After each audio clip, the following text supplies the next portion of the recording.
You are now listening to Carlie's Couch. I'm Carlie. And I'm Lex. In this podcast, we discuss a wide array of topics about life and how to live your best life. Whatever that looks like for you. Hope y'all enjoy.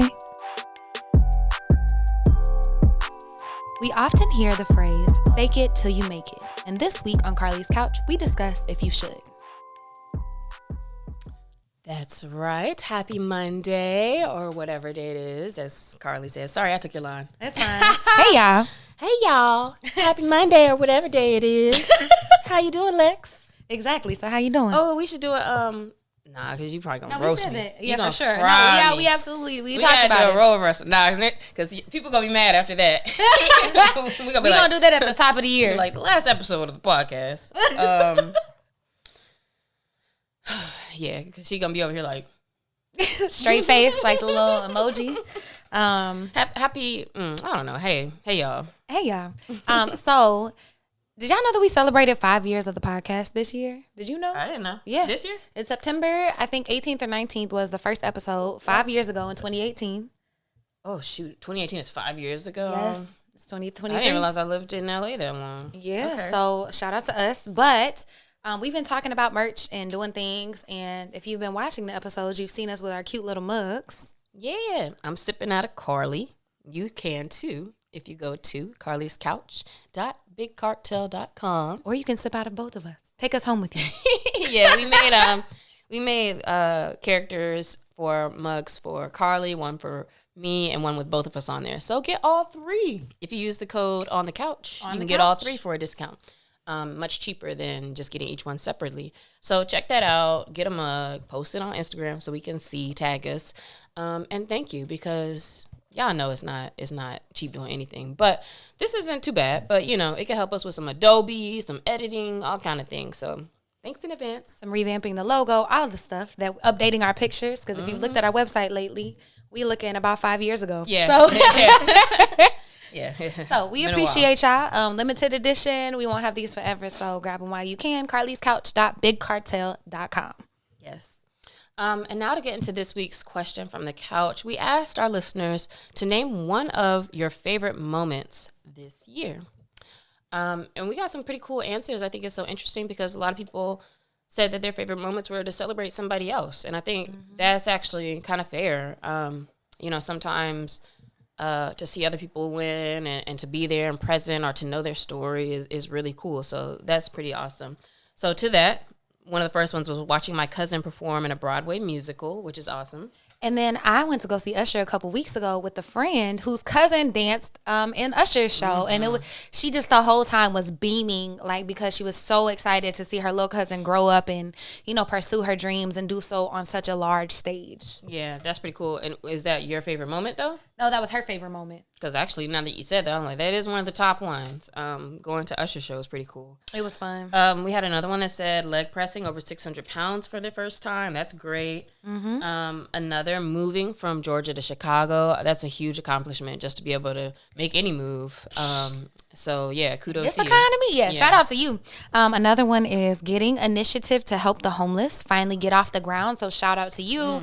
That's so huge, to put action to your words and dreams and thoughts and actually start to make a tangible effort for the community.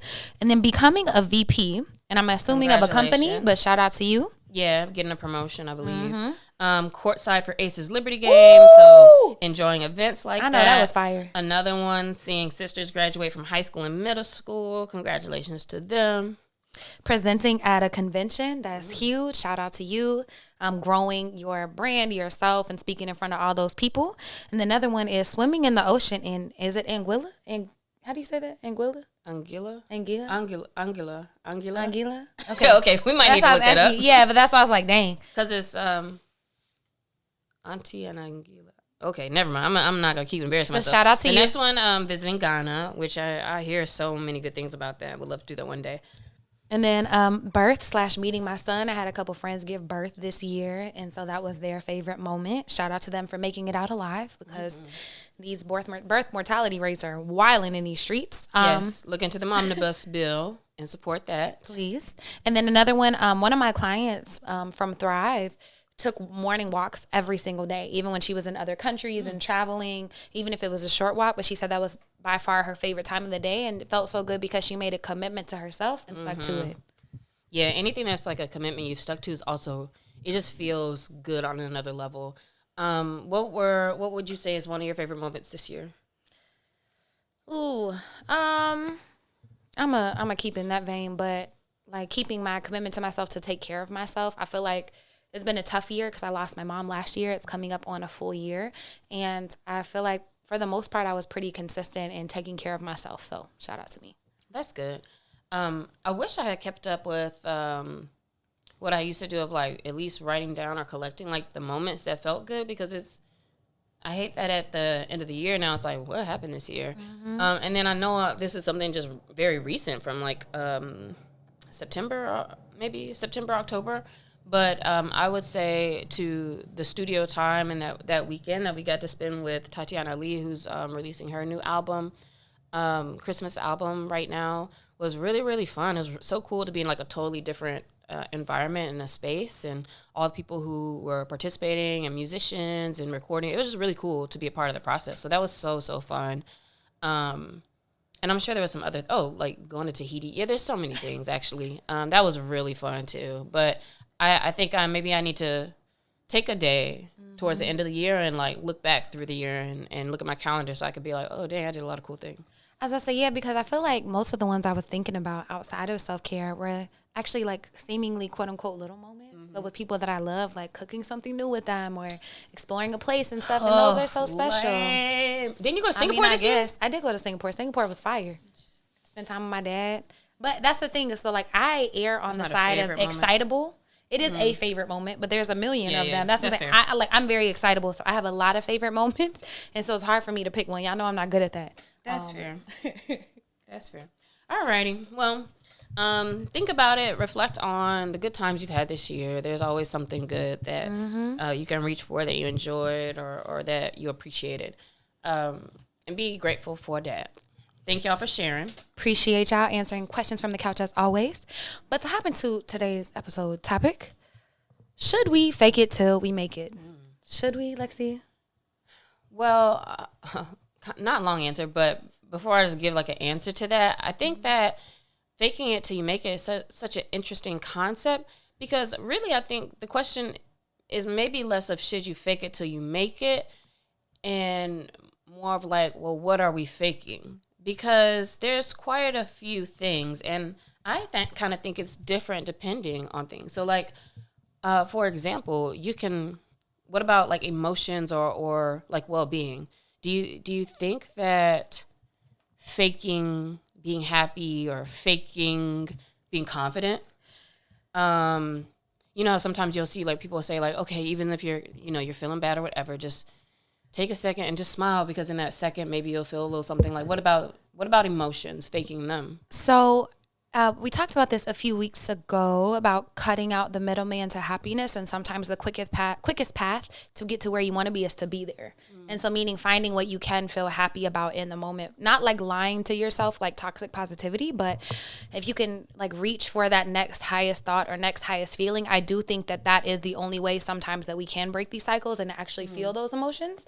But I don't it's not a blanketed like yes response for me, because I feel like it could be harmful to say like, if I'm feeling depressed, let me just act happy, because I don't think that that's a bandage that you can put on that. But outside of like depression and other things where you might need medication, you might need some deeper healing work, I do think that if you want to feel confident, you should do the things that make you feel confident. If that's power poses, if that's getting dressed every day, like even if you don't feel confident. So I do think confidence is one of those things that you should kind of practice feeling, even if you might not believe it fully yet. Because in a way, there's some things that when you fake them, you're doing it still, you know what I mean, in that moment.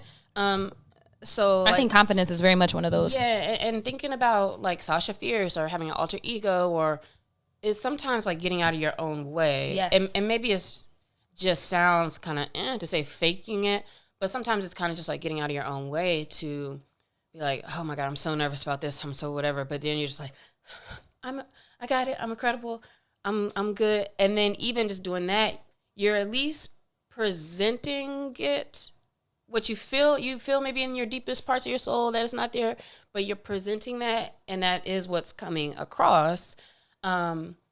also, I agree with you that to a level, right? Especially with like the, at least try to smile and feel better or whatever. It is a Band-Aid when we're talking about like happiness, joy, whatever, to fake it.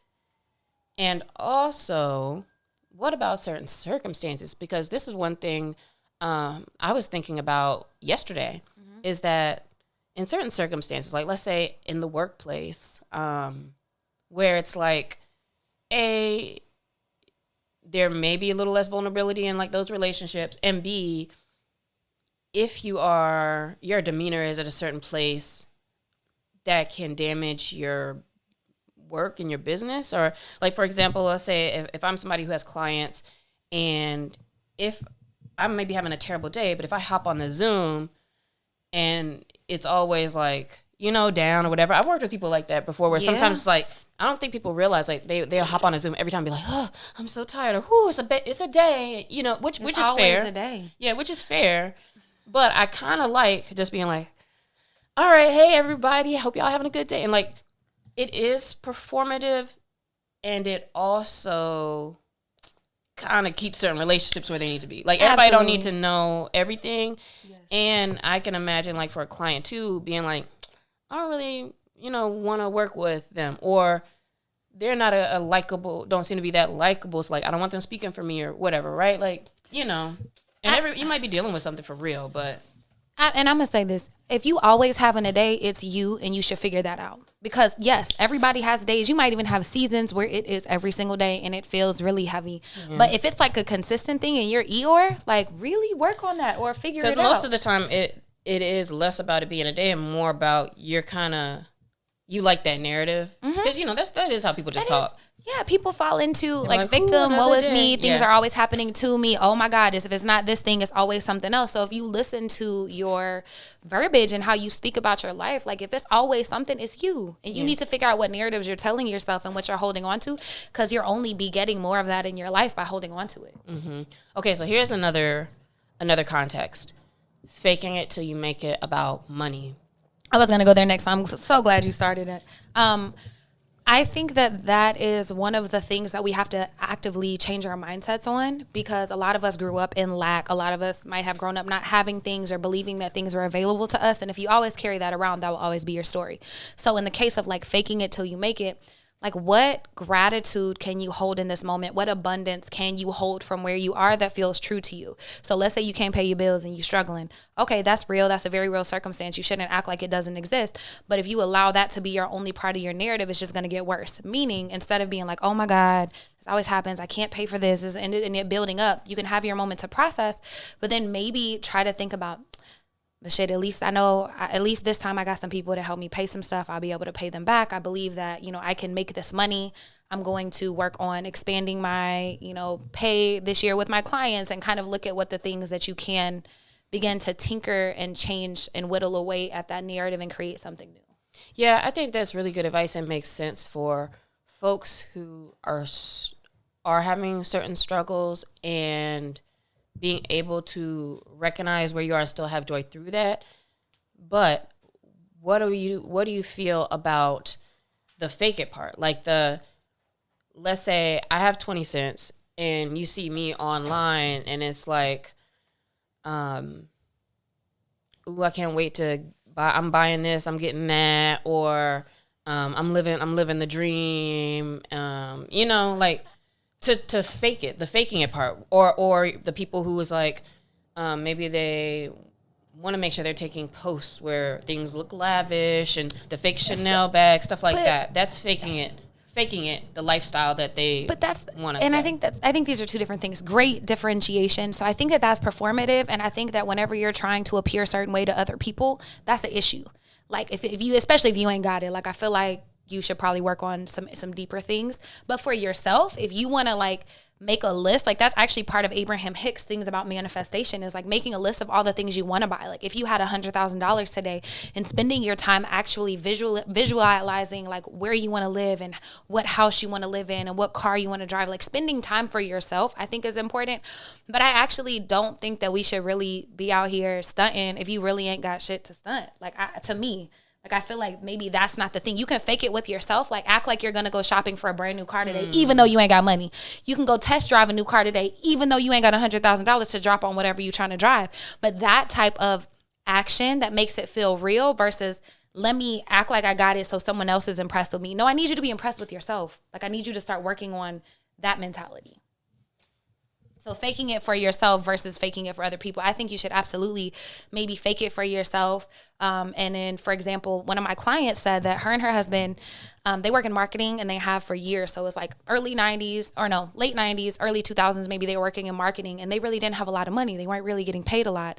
And she used to have to go to the Kinko's to go print off her decks and do all these things because they didn't have a printer. She didn't have a good computer. The coloration was off on her computer. So what she did in this case is they didn't have money. She took what money they did have and went and bought a brand new laptop.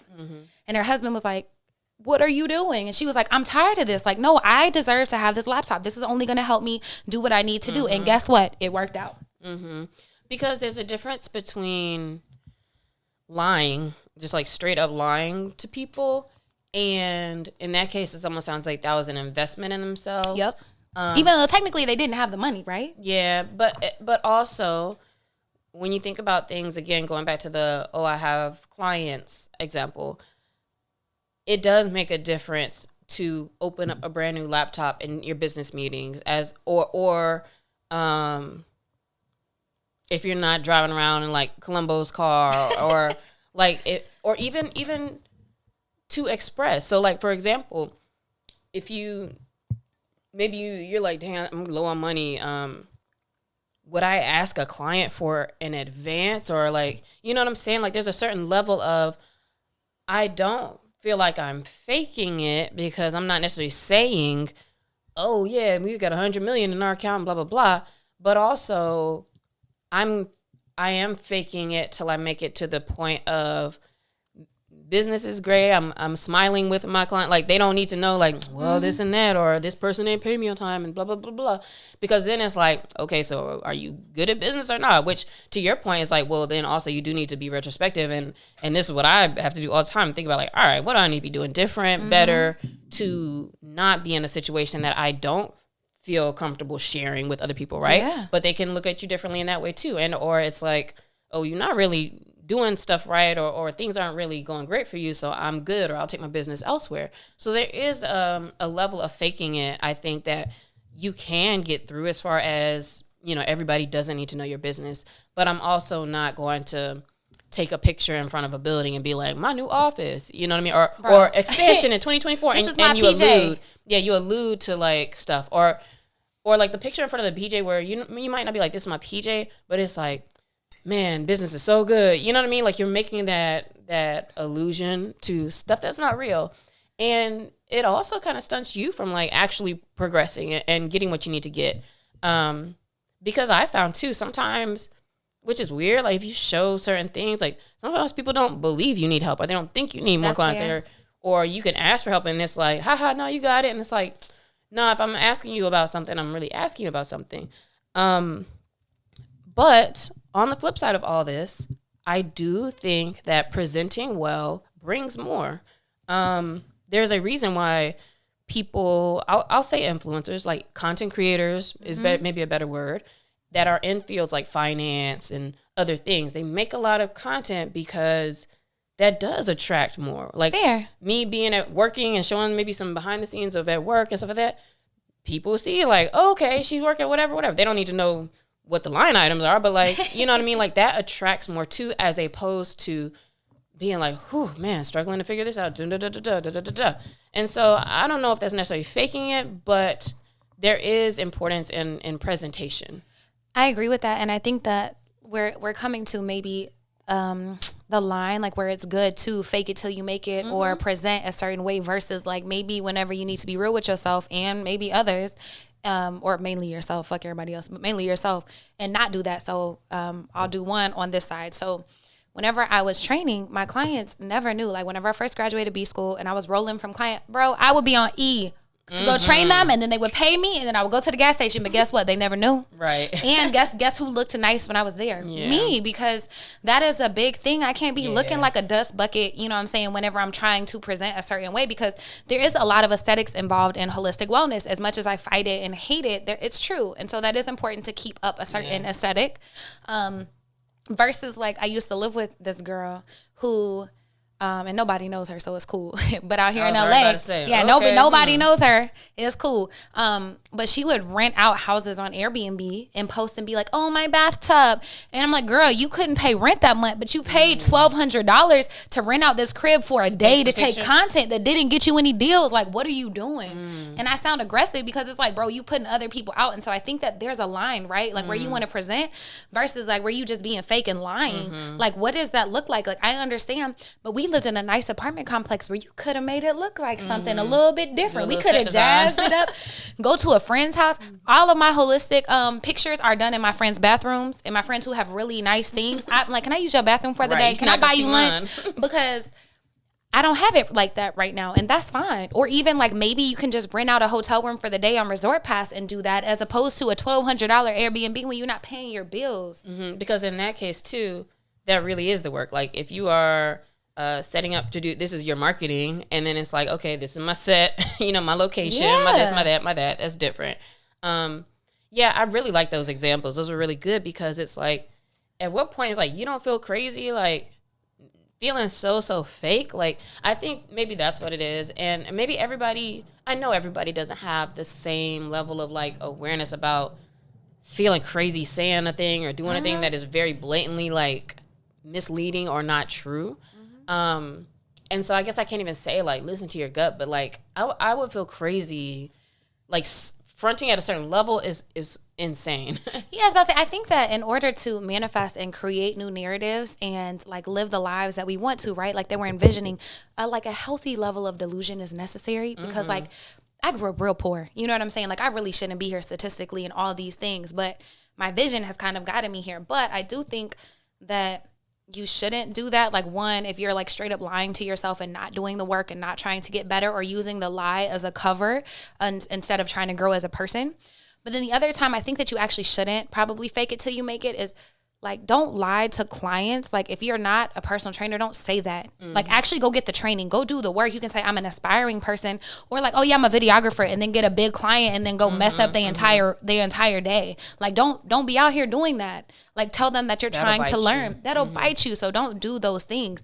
I think that a healthy level of delusion is necessary, but don't be out here just lying to yourself and other people for no reason. Yeah, the more authentic you can be, the better. It's so funny. We were just talking about Trav earlier before the episode, and I'll never forget this one thing that Trav Bond, the guy, said to me one time. He was like, when you think about it, like all that work you put in a fake in it sometimes, like you might as well just do the work. He's like, you could really just do the work for all that time you spend faking and like making content or going places to do this and that. And it's like, if you're just doing it, then the things happen and you could talk about it, etc. But to your point, there is also a amount of a delusion. It's so funny. I was thinking about tweeting that the other day. I was like, I don't know if this is quite right, but I was having that same thought that, to be happy, you do have to have a bit of delusion, because the world is so crazy, and you could look at anything and everything, and it's just like sadness and despair, and just things are just so unfortunate. And so you have to kind of like have a level of, I'm here, I'm good right now, whatever, right? But it's really a personal relationship thing. I think if you've ever felt like somebody has said to you, like, all right, now, like, why are you lying? Or if you feel like you're trying too hard, like, even if I'm about to post something, sometimes I'll be like, is this trying to? Like I'm trying to. Or no, when you be like outside, you're trying to take some selfies, and it's like, I literally just like 30 pics, and it's like, let me just stop. I'm doing too much. Stop. Yes. This isn't just like a moment, whatever. Like, I'm trying too hard. And I'll be like, what am I trying to do right now? I need some attention. Let me just talk to somebody. Like, you got to catch how you're feeling and like your motives behind how you talk about things and why. Because I'm not mad about not wanting to present yourself dusty in cases where, I don't know if it's unfortunate, but like it helps to present a certain way, and yet you're not going to lie about your capabilities. You don't need to lie about what you can't do, or who you got in your corner, or what you've done. Like, you shouldn't be lying about that stuff. What you have. That's just lying. That's super fake. I think that that's a great exercise too. So anytime you find yourself like overdoing things, or maybe trying too hard, or maybe like about to tell a little lie or get a little delusional, ask yourself, like, what am I looking for in this moment? Is it attention? Is there a healthy way that I can give that to myself or get that from someone who actually cares about me? Because these internet streets do not care about you. The next thing is, if I am being delusional or envisioning something or working towards something in my head, like, am I actually doing the work in real life, or am I just trying to appear that way? Yeah. And so kind of checking in with yourself there. I think that so many issues in our lives can be solved if we just check in with ourselves. Yes. Because it's a thin line between like how you want to appear, and also how we say sometimes, like with certain change, you do have to like step into being that person. But in that case, you are doing the things, right? So it is get a little gray in some areas, but think about that this week. Carlie made some good points on things to reflect on for yourself. Think about where you may be faking it. Is it a good fake it till you make it? Is it an unnecessary fake it till you make it? Do you need to stop faking and just take a moment and do some work? Think about that this week. And get some mugs, and we will see y'all next week. Cheers. Bye, y'all. Bye.